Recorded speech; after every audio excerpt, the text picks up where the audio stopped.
Just a quick look at our world. There's very little doubt that we live in a world where there's lies and deceit, where friends can betray friends for money, where the powerful abuse the weak, where justice is denied, where the innocent are convicted, where people are unfaithful, where allegiances can quickly change, where people are tortured, where human life is disvalued, where killing is glorified, where evil seems stronger than good, and where the clouds of darkness can obscure the light. In other words, we live in a world that's described in today's gospel reading by St. Luke. The world in which Jesus experienced. We hear of people that shift their alliances. One day they're acclaiming Jesus as the glorious Messiah, and a couple days later, they're shouting for his crucifixion. We learn about a trusted friend that betrays Jesus for a few coins. We read about disciples that have promised their faithfulness in following Jesus to the end, but yet abandon him, and one who denies him. We read about religious leaders that are more worried about protecting their own power and abuse their positions to rid themselves of the adversary. We read about false witnesses that defame a person who has done only good. We hear about a Roman governor who sentenced an innocent man to death.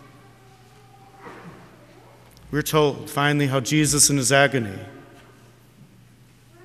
died in the midst of a jeering crowd. This is the world that we experience today and that Jesus experienced. It's the world into which Jesus, the Son of God, came into to free us.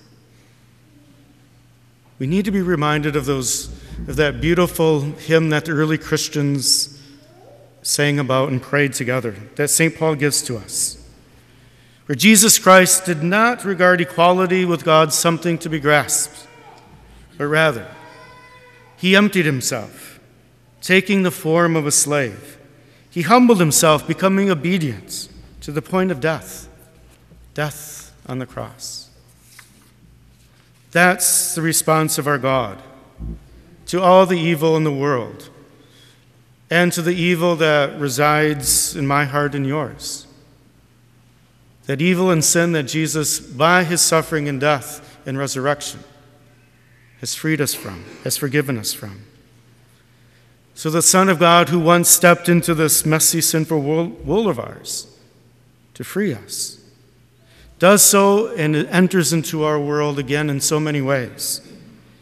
He's present and remains with us in his church, in his word, in the sacraments, and in our fellow Christians. But even more wonderfully, what we celebrate today is that God, who has triumphed over all the sin and evil of our world, that through his resurrection has set things right, has given us new life, that he has beaten down injustice and evils, and that those that are suffering will be raised up, that the messy world and the darkness does not have the last word. And what we're invited to do, brothers and sisters, is to follow him. To follow him in humility and in faithfulness. To pray as he did, in humbly giving ourselves over to God. Not holding anything back, but being willing to take on the suffering of our world in love, as Jesus loves us. It's a journey, yes, that we gloriously accept the Messiah coming into our world, into our lives in so many ways. But it's also the second part of the journey that leads to Calvary. The challenge that you and I have to follow Jesus not only in the glory into Jerusalem, but also to accompany him to Calvary. And so let us walk together with Jesus this Holy Week. Let us experience more deeply this wonderful love of God that will stop at nothing to save us.